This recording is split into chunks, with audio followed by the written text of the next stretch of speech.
बिस्मिल्लाहिर्रहमानिर्रहीम अस्सलाम वालेकुम hello everyone I hope you all are doing well. आज का जो हमारा टॉपिक है that's from translation studies communicative translation. इससे पिछली वीडियो में हमने सिमेंटिक ट्रांसलेशन डिस्कस किया था, सो उस वीडियो को ज़रूर देख लीजिएगा, लिंक डिस्क्रिप्शन में दे दूँगा। वो भी इंपॉर्टेंट टॉपिक है, पेपर में इसके चांसेस होते हैं आने के। सो बढ़ते अपने टॉपिक की तरफ। कम्युनिकेटिव ट्रांसलेशन है क्या ट्रांसलेशन स्टडीज़ में? Communicative translation is an approach to translation that focuses on the target audience and their needs rather than simply translating the source text word for word। कहते हैं कि communicative translation एक ऐसी approach है translation studies में, ये उस चीज़ पे फोकस करती है, मतलब ऑडियंस जो टारगेट ऑडियंस है उनके नीड्स पे फोकस करती है, ठीक है, रादर दैन सिंपली ट्रांसलेटिंग। और ये the source text for word, और ये वर्ड फॉर वर्ड ट्रांसलेशन की तरफ नहीं जाते। ये हमेशा जो टारगेट ऑडियंस होगी उनकी क्या नीड्स हैं इस चीज़ को फोकस करते हैं जो कम्युनिकेटिव ट्रांसलेटर होते हैं। The goal of communicative translation is to create a text that is not only linguistically accurate but also accurately appropriate, relevant and effective in communicating the intended message to the target audience. जब भी communication word use होता है so it means, या communicative word use होगा, it means we are talking about something like कि जब आप communicate करो तो आपकी जो कम्युनिकेशन है वो अप्रोप्रिएट होनी चाहिए, रेलिवेंट होनी चाहिए और इफ़ेक्टिव होनी चाहिए। किसके लिए? आपकी टारगेट ऑडियंस के लिए। Same to same communicative translation क्या है?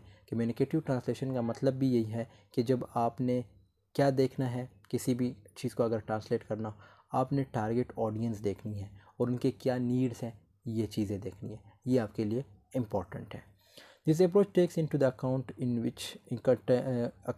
The context in which the translation will be read or heard as well as the intended purpose of the translation।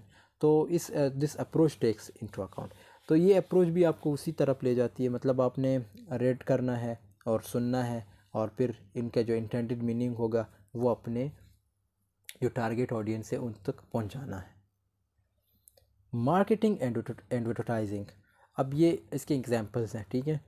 ये पहला एग्जांपल है, फिर नीचे दूसरा एग्जांपल है। पहले एग्जांपल को समझते हैं। इन this context communicative translation will not only translate the message accurately but will also convey the cultural and emotional appeal of the message to the target audience। अब आपने अमूमन देखा होगा कि ये जो मार्केटिंग करते हैं या जो एडवर्टाइजिंग करते हैं ये कुछ ऐसे अल्फाज भी यूज़ करते हैं, ऐसे स्लोगन्स यूज़ करते हैं जिससे उस कौम को इफ़ेक्ट करते हैं, ठीक है। ये किस चीज़ की निशानी है? ये कम्युनिकेटिव ट्रांसलेशन की निशानी है। उससे लाइक आपने बहुत सी ऐसी चीज़ें होंगी जैसे पेप्सी के हैं, इसी तरह ये जो कोल्ड ड्रिंक्स वगैरह होते हैं, तो ये ऐसे स्लोगन्स होते हैं जिससे आप ज़रूर इफ़ेक्ट होते हैं, जो आप पे ज़रूर, अगर आप नहीं होंगे तो दूसरा बंदा उससे ज़रूर इफ़ेक्ट होता है, अगर पर दूसरा भी नहीं होता बच्चे ज़रूर उससे इफ़ेक्ट होते हैं। तो ये ऐसे स्लोगन्स होते हैं जिससे ज़रूर बंदे जो हैं इफ़ेक्ट होते हैं, और ये किस चीज़ की निशानी थी? कम्युनिकेटिव ट्रांसलेशन की निशानी। For example a slogan like just do it from Nike will be translated into हैज़लो इन स्पेनिश स्पीकिंग। कहते हैं कि ये स्लोगन जो है जस्ट डू इट, नाइकी में ये जो नाइकी का स्लोगन है जस्ट डू इट, तो स्पेनिश में इसको क्या कहते हैं? हैज़लो।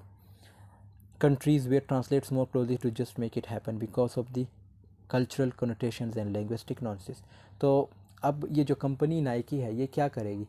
ये ऑब्वियसली उनके कल्चर को देखेगी और उनके कल्चर को देख के ही ये वर्ड्स चूज़ करती है, ठीक है। अब पाकिस्तान में है, पाकिस्तान में भी ये लोग कुछ ऐसे वर्ड्स चूज़ करेंगे जिससे इसकी जो मतलब जो पाकिस्तान की आवाम है वो ज़रूर उससे इफ़ेक्ट होगी। इसी तरह आपने अमूमन ये देखा होगा ये जो पेप्सी है इसमें भी लाइक स्लोगन्स चेंज होते रहते हैं। इसी तरह ये कोका कोला कहते हैं वो, उसके भी स्लोगन्स चेंज होते रहते हैं। अगर हम इन कोल्ड ड्रिंक से हट के ये कंपनीज़ की बात करें, जैसे जोंग कंपनी है, उसके भी स्लोगन्स चेंज होते रहते हैं। तो लाइक यूफोन के हैं, यूफोन के आई थिंक इसी तरह, मतलब जितने भी हैं अभी मेरे माइंड में तो नहीं आ रहे, लेकिन जितने भी स्लोगन्स हैं ना ये आपके किस लिए, मतलब किस लिए यूज़ होते हैं? ये टारगेट ऑडियंस को देखते हैं, मतलब ऑडियंस कौन है? ऑडियंस मैं हूँ, आप हो, पूरा पाकिस्तान है। अब पूरे पाकिस्तान की ऑडियंस को देखेंगे और उनको ये समझेंगे कि यार इनके कल्चर में ये जो वर्ड हम यूज़ कर रही है इसका कितना इफ़ेक्ट इन पे होगा, ये चीज़ें इन्होंने देखनी होती है। Legal and technical documents, in this context the translator must ensure that the translation is both accurate and clear. देखो लीगल और टेक्निकल डॉक्यूमेंट्स की जब भी बात आती है so it means we are talking about something serious. कहते हैं कि ये जब भी लाइक जो कम्युनिकेटिव ट्रांसलेटर है वो बड़े सीरियस होते हैं, मतलब जो चीज़ होगी, जो ट्रांसलेशन होगी वो एक्यूरेट होगी और क्लियर होगी, यूजिंग टेक्निकल में terminology that is understandable to the target language, target audience, और ऐसी टर्मिनोलॉजी यूज़ करेंगे जो टारगेट ऑडियंस होगा उसको समझ आ जाए। For example, a contractor or a user manual will be translated by communicative translators in a manner that makes sense in the legal and technical language of the target audience rather than sticking to a literal translation of the source text। कहते हैं एक contract होगा या जो manual होगा किसी भी user का, जो मैनुअल वगैरह जो ट्रांसलेटर से रिलेटेड हो, तो वो क्या होगा, वो भी मतलब जो कम्युनिकेटिव ट्रांसलेटर होगा उस चीज़ को समझेगा और वो कभी भी वर्ड फॉर वर्ड ट्रांसलेशन की तरफ नहीं जाएगा, चाहे वो लीगल डॉक्यूमेंट्स हो या ये दूसरे जो इन्होंने वर्ड मेंशन किया टेक्निकल डॉक्यूमेंट्स हो, लीगल डॉक्यूमेंट्स हो या टेक्निकल डॉक्यूमेंट्स हो, वो कभी भी वर्ड फॉर वर्ड ट्रांसलेशन की तरफ नहीं जाते, हमेशा टारगेट ऑडियंस देखते हैं फिर उस चीज़ को उस हिसाब से ट्रांसलेट करते हैं। लिटरेरी वर्क्स, ये इंपॉर्टेंट है। In this context the translator must consider a style, tone and cultural nuances of the original work. कहते हैं जब भी हम लिटरेरी वर्क्स की बात करते हैं, जो ट्रांसलेटर है वो किस चीज़ को कंसिडर करते हैं, स्टाइल को कंसिडर करते हैं, मतलब उस टेक्स्ट में कौन सा स्टाइल यूज़ हुआ है, टोन कौन सी यूज़ हुई है, और उसके कल्चर नॉन्सेस क्या है ओरिजिनल वर्क के।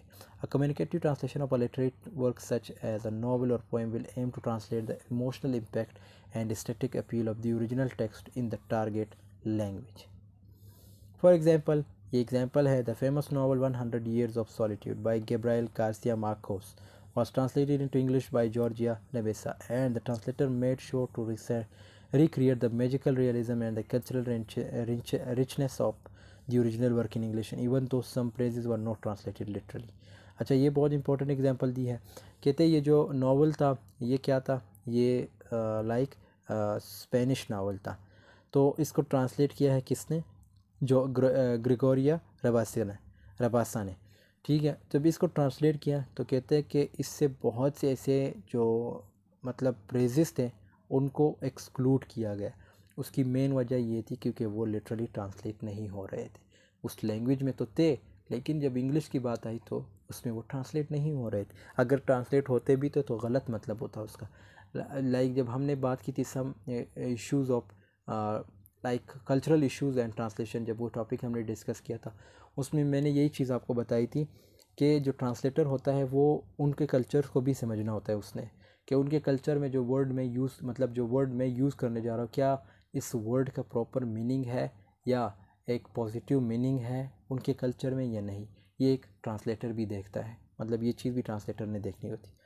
A literary text might need to be translated with attention to the style, tone and cultural references to the original work। Again वही चीज़ रिपीट हुई है। An academic article might need to be translated in a way that makes it accessible to readers who are not experts in the same field, which still accurately conveying the technical information and concepts। Same अब academic की बात की गई है, academic articles वगैरह हैं ये भी इंपॉर्टेंट होते हैं और इसको भी लाइक आपने एक्यूरेटली जो है ट्रांसलेट करने होते हैं। Overall, communicative translation emphasizes the importance of understanding the intended audience and purpose of the translation। अगर इसकी हम समरी देखें तो इसका मतलब ये है कि उन्होंने जो है ऑडियंस को देखना होता है और ऑडियंस की क्या नीड्स हैं ये सब कुछ देखना होता है कम्युनिकेटिव ट्रांसलेटर में, as well as the cultural and linguistic context, और फिर कल्चर को भी देखना होता है, लिंग्विस्टिक कॉन्टेक्स्ट को भी देखना होता है और किस तरह उसको जो है वो प्रॉपर वे में या अप्रोप्रिएट वे में कन्वे करता है, आगे फॉरवर्ड करता है। And it is a dynamic and creative approach of translation that seeks to go beyond the mere transfer of words and phrases from one language to another। दोस्तों यहाँ पे हमारी वीडियो की एंडिंग होती है। आई होप आपको ये video पसंद आई होगी। वीडियो पसंद आई है तो ज़रूर लाइक कमेंट शेयर कीजिएगा। मिलते हैं नेक्स्ट वीडियो में, तब तक के लिए अल्लाह हाफ़िज़, टेक केयर ऑफ़ योरसेल्फ।